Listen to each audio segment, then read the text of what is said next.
आधुनिक शिक्षा में अग्रणी SGT university international tech fest synergy 2024 के 7वें संस्करण का आयोजन कर रही है। इस 3 दिवसीय सिनर्जी 2024 का आयोजन 16 अक्टूबर से लेकर 18 अक्टूबर तक एसजीटी यूनिवर्सिटी के गुरुग्राम परिसर में हो रहा है। सर्वश्रेष्ठ तकनीकी प्रतिभाओं के लिए सिनर्जी 2024 का एक आदर्श मंच है। इसका लक्ष्य युवाओं में रचनात्मकता को बढ़ावा देना और उन्हें रिसर्च और इनोवेशन को अपनाने के लिए प्रेरित करना है। उत्सव का पहला दिन महत्वपूर्ण अतिथियों की उपस्थिति में उद्घाटन समारोह के साथ शुरू हुआ। मेहमानों की सूची में फार्मा एक्सिल के महानिदेशक श्री के राजा भानु, क्रिंडल के वैश्विक निदेशक प्रांशुमन रॉय और टाटा 1mg के सीईओ प्रशांत टंडल शामिल थे। इस 3 दिवसीय मेगा इवेंट में दिल्ली एनसीआर के कॉलेजों और स्कूलों के छात्रों के पास विभिन्न प्रतियोगिताओं में हिस्सा लेने का मौका है। सिनर्जी 2024 प्रतिभाशाली छात्रों को शानदार प्रोटोटाइप बनाने में मदद करता है। इसके माध्यम से वे वैज्ञानिक सिद्धांतों का उपयोग करके नवीन समाधान पेश कर सकते हैं ताकि वास्तविक दुनिया की चुनौतियों से कुशलता से निपटा जा सके। यह टेक फेस्ट छात्रों के लिए एक आदर्श मंच है जहां वे अपने प्रोजेक्ट्स को प्रदर्शित कर सकते हैं और साथ ही पूरे विश्व की प्रतिभाओं के साथ प्रतिस्पर्धा कर सकते हैं। बहुमुखी प्रतिभा को ध्यान में रखते हुए सिनर्जी 2024 में विभिन्न तरह की प्रतियोगिताओं के साथ ही ड्रोन और रोबोटिक्स प्रतियोगिताएं, स्किल डेवलपमेंट स्टॉल्स और नुक्कड़ नाटक भी शामिल हैं। सिनर्जी के प्रति अपना उत्साह व्यक्त करते हुए एसजीटी यूनिवर्सिटी के सिनर्जी के प्रति अपना उत्साह व्यक्त करते हुए एसजीटी यूनिवर्सिटी के प्रोफेसर वाइस चांसलर और सिनर्जी 2024 के chairman professor doctor Atul NASA ने कहा, सिनर्जी टेक फेस्ट शिक्षा और रिसर्च में उत्कृष्टता के लिए एसजीटी यूनिवर्सिटी की प्रतिबद्धता को दर्शाता है। विगत कुछ वर्षों में इसने खुद को एक ऐसे प्रमुख मंच के रूप में स्थापित किया है जो न सिर्फ रचनात्मकता को बल्कि विभिन्न क्षेत्रों में रिसर्च को भी बढ़ावा देता है। हमें उम्मीद है कि इससे हमारे प्रतिभाशाली छात्र और दिल्ली एनसीआर क्षेत्र के लोग नवाचार अपनाने के लिए प्रेरित होंगे। और हर साल इसमें संख्या बढ़ती है, पार्टिसिपेशन बढ़ता है, स्कूलों का पार्टिसिपेशन बढ़ रहा है। यहाँ की जो फैकल्टी है, जो लोग सिनर्जी की टीम है, वो उसको का अनुभव कुछ पिछले साल से बेहतर होता है। और ये अनुभव में आ रहा है कि हाई स्कूल और 12th के बच्चे स्कूलों से आते हैं, इनोवेशन में उनकी रुचि, नई खोज क्या करनी है, कैसे करनी है, इसमें उनकी रुचि है। और मैं अभी जब घूम रहा था तो देखा कि कई जगह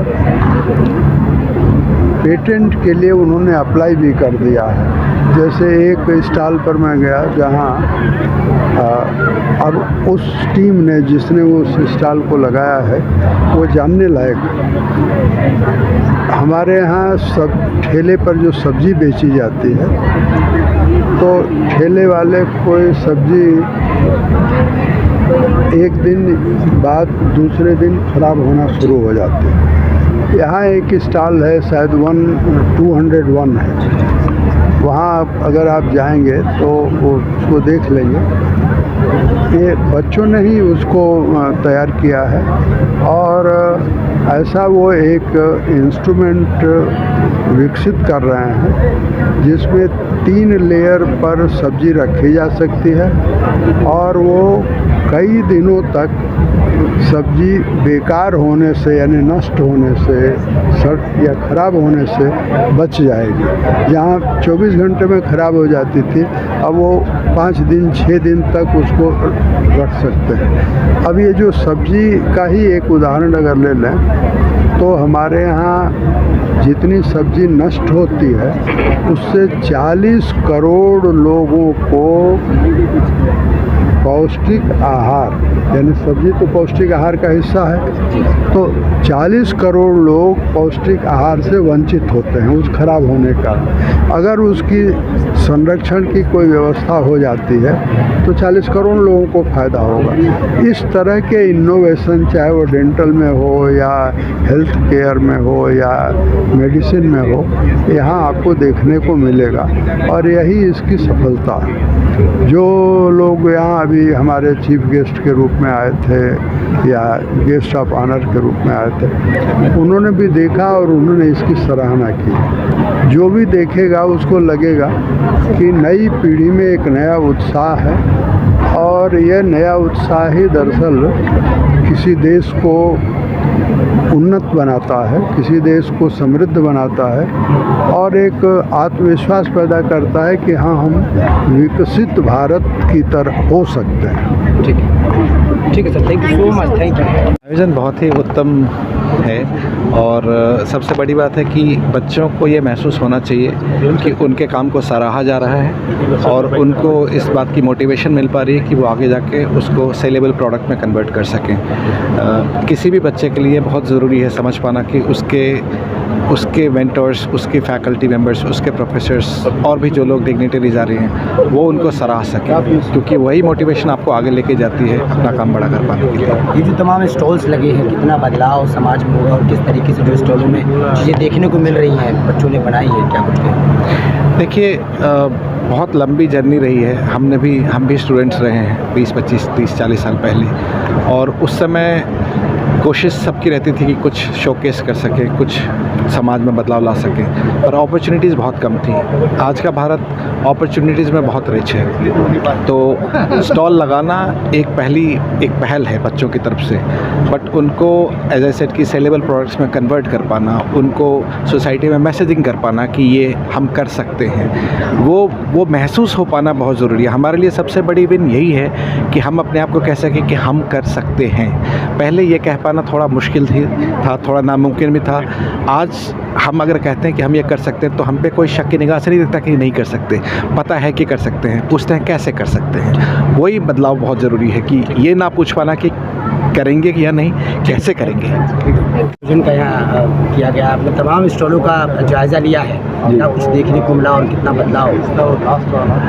यहाँ आके बहुत अच्छा लगा। मतलब 250 से ज़्यादा इनोवेशन, सारी मीनिंगफुल एरियाज़ में इनोवेशन हो रही है, जो हेल्थ केयर हो, बेशक न्यू टेक्नोलॉजी हो, सस्टेनेबिलिटी हो, एनर्जी ट्रांजिशन, इतना कुछ आजकल यूनिवर्सिटी कैंपस में यंग बच्चे इकट्ठे मिलके प्रोफेसर्स के साथ एक्चुअल इनोवेशन कर रहे हैं। उससे मेरे को बहुत ज़्यादा खुद यंग फील होता है, खुद एनर्जाइज्ड फील होता है। तो I am very very happy कि आज मैं यहाँ पे आया, इतनी इंटरेस्टिंग चीज़ें देखी, इतनी एनर्जी देखी।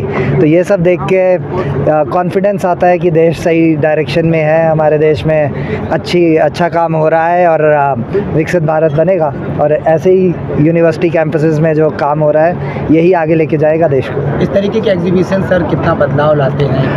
ये एग्जीबिशन लोगों को इंस्पायर करते हैं, लोगों को एक दूसरे की प्रेरणा दिलाते हैं। लोग देखते हैं कि बाकी लोग भी कितनी एनर्जी लगा रहे हैं। ये energy at the end of the day, जब सारे लोग बेटर चीज़ें बनाने में एनर्जी लगाते हैं, हर एक आइडिया नहीं सक्सेसफुल होता, बट वो मूवमेंट शुरू हो जाती है। वो मूवमेंट जो होती है, फिर उससे जो human resources, human capital, human energy है, उसकी एक डायरेक्शन हो जाती है सेट की, हमको बेहतर बनाना है कुछ और हमको उसमें एफर्ट डालना है। तो वो एक शुरुआत कॉलेज में ही होनी चाहिए, बल्कि स्कूल में भी हो रही है आजकल। एंड बहुत अच्छा लग रहा है कि क्वालिटी ऑफ इनोवेशन बहुत अच्छी है। बहुत सारी चीज़ें हैं जिनका पेटेंट हो सकता है, जो स्केल हो सकती है, कल को कंपनीज़ बनेंगी। तो मुझे तो लग रहा है कि ये बहुत ही एक एक्साइटिंग जर्नी शुरू हो चुकी है अब कॉलेजेस में। अगले 10-20 साल में इंडिया को आगे ले जाने के लिए ये सारी इनोवेशन, सारी टेक्नोलॉजी बहुत ज़रूरी रहेगी। यूथ में जिस तरीके से आपकी तरफ से संदेश रहेगा? मेरे ख्याल से तो जैसे देश को अगर आगे बढ़ना है और आगे इतनी सारे हमारा यूथ इस देश में है जिनको जॉब्स चाहिए, ये जॉब्स एग्जिस्टिंग कंपनियों में नहीं आएंगी। हमें जॉब क्रिएटर्स बनना है, हमें नए एंटरप्रेन्योर खड़े करने हैं। और ये कहाँ से आएंगे? ये यूनिवर्सिटी में जहाँ नॉलेज इकट्ठी होती है, जहाँ टेक्नोलॉजी आती है, जहाँ इनोवेशन होती है, यहाँ पे मूवमेंट होना बहुत ज़रूरी है। तभी हमारे देश में इतने जॉब क्रिएटर आएंगे कि हमारा डेमोग्राफिक डिविडेंड है कि हमारा दुनिया का सबसे ज़्यादा वर्कफोर्स है हमारे पास, उसको प्रोडक्टिवली यूज़ करने के लिए ये अपॉर्चुनिटी नहीं, ज़रूरत है। ये we have to have innovation. और यहाँ देख के वही लग रहा है कि देश सही डायरेक्शन में है। अच्छी बात है, हमारे कॉलेजेस सही हैं तो देश सही है। Thank you so much sir, thank you so much. Thank you. क्या कुछ कहेंगे? आज SGT यूनिवर्सिटी के सिनर्जी 2024 बोल के इनका एक बड़ा सा कॉन्फ्लुएंस ऑफ माइंड्स है जो बच्चों की हैं और इन यूनिवर्सिटी स्टूडेंट्स की हैं, ये सभी के ये इन्होंने ऐसा आयोजित किया कि सिनर्जी नाम पे जहाँ की पूरा इंडस्ट्री की तरफ से भी हैं और अपने स्टूडेंट्स से जो उनकी जो प्रतिभाशाली हैं उनको जो प्रतिभा जो है उसको वो प्रदर्शन करने के लिए उनके जो स्टॉल्स में हैं वो सभी इनोवेटिव आइडियाज़ हैं। वो शायद हेल्थ केयर में हो, इंजीनियरिंग में हो या कोई भी इनके जो फैकल्टीज़ है इंजीनियरिंग में है, ये सभी फैकल्टीज़ के तरफ से उनकी जो इनोवेटिव आइडियाज़ हैं उसको ये प्रदर्शन कर रहे हैं। और ये प्रदर्शन जो कर रहे हैं इसके नॉट ओनली स्टूडेंट्स हैं, उनके अभी स्कूल स्टूडेंट्स भी बच्चे हैं, क्योंकि उनको लगता है कि स्टूडेंट्स जो छोटे बच्चे हैं उनको भी इग्नाइट करना चाहिए माइंड्स उनके जो इनोवेटिव के तरफ। बिकॉज आज क्या है कि भारत अभी 2024 पे है, 2047 तक ये एक डेवलप्ड नेशन बनना चाहते हैं। अभी डेवलपिंग नेशन पे हैं।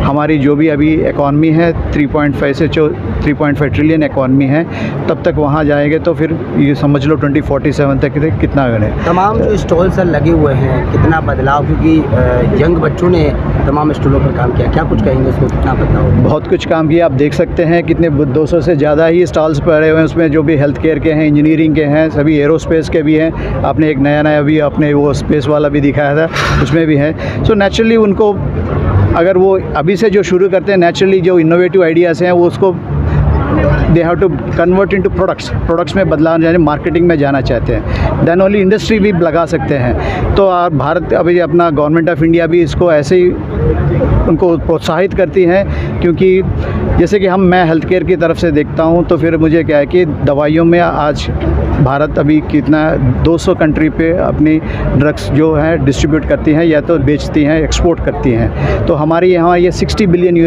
की सेक्टर है, जैसे कि फार्मा की बोलते हैं। तो इसमें से तकरीबन आधा जो है $30 बिलियन का 27.85 अभी तक मैं बोल सकता हूँ, तो वो एक्सपोर्ट होती है। तो हम 2030 तक $130 बिलियन की तक हमारी एक्सपेक्टेशंस है और 2047 तक 450 बिलियन की ये गवर्नमेंट ऑफ इंडिया की हमारी जो ये प्रोजेक्शंस है। तो अगर हम इसको रीच करना चाहते हैं तो फिर नेचुरली हमारी अभी जो इंडस्ट्री है इसके अलावा हमें रिसर्च की तरफ बहुत ज़्यादा ध्यान रखना चाहते हैं। जैसे हमारी ये जो दवाइयाँ अभी जो इसके से अलावा जो भी नया जो आते हैं, कॉम्प्लेक्स जेनरिक्स बोलते हैं उसको, बायोसिमिलर्स बोलते हैं, जीन थेरेपी के बोलते हैं, वैक्सीन्स बोलते हैं, ये सभी अगर हम इसकी तरफ से हमें और भी उसके तरफ से R&D और इनोवेशन कर सकते हैं तो हमारी अभी जो वॉल्यूम के हिसाब से भारत अभी तीसरे नंबर पे है ग्लोब में और वैल्यू की तरफ से 14 नंबर पे है। बिकॉज हम ज़्यादा हमारी प्राइस जो है अफोर्डेबिलिटी है, हमारी USP ऐसी है कि क्वालिटी और अफोर्डेबल दोनों मेंटेन करते हैं। अगर वैल्यू की तरफ भी अगर बढ़े इन टर्म्स ऑफ इनोवेशन करें और ये जो मैंने मुझे बताया था कॉम्प्लेक्स जेनरिक्स और बायोफार्मास्यूटिकल्स और बायोसिमिलर्स, तो हमारी वो प्रोडक्ट की वैल्यू बहुत इतनी तरफ की हो सकती है कि हम वैल्यू की तरफ से गए तो फिर आई थिंक प्रॉब्ली तब तक वो रीच हो सकते हैं। और देश के बच्चों को क्या संदेश देना चाहिए? अरे देश के बच्चे तो अभी यही तो अभी ये देख रहे हैं, प्रदर्शन में देख रहे हैं जो छोटे और उन्होंने जो इनोवेशन जो अभी ये फार्मा की तरफ से हो या हेल्थ केयर की तरफ से हो या इंजीनियरिंग की तरफ से देखे हैं, तो उनको भी लगे कि जो पढ़ाई कर रहे हैं उसमें एक्चुअली उसको कैसे उनको कन्वर्ट कर सकते हैं। जो उनके जो थिंकिंग है जो शुड बी वो थिंकिंग उसकी तरफ से जाएंगे तो नेचुरली अभी वो भी उन्हीं की तरफ से सोचे और उसकी जो उनकी क्षमता बढ़ती सके और डेफिनेटली उन्हें इनोवेशन की तरफ जाएगी। Thank you sir, thank you so much. Thank you. स्वस्थ रहने के लिए इस्तेमाल करें अयोध्या धाम का श्री राम नाम स्पेशल निरोगी चूर्ण और गुगनू।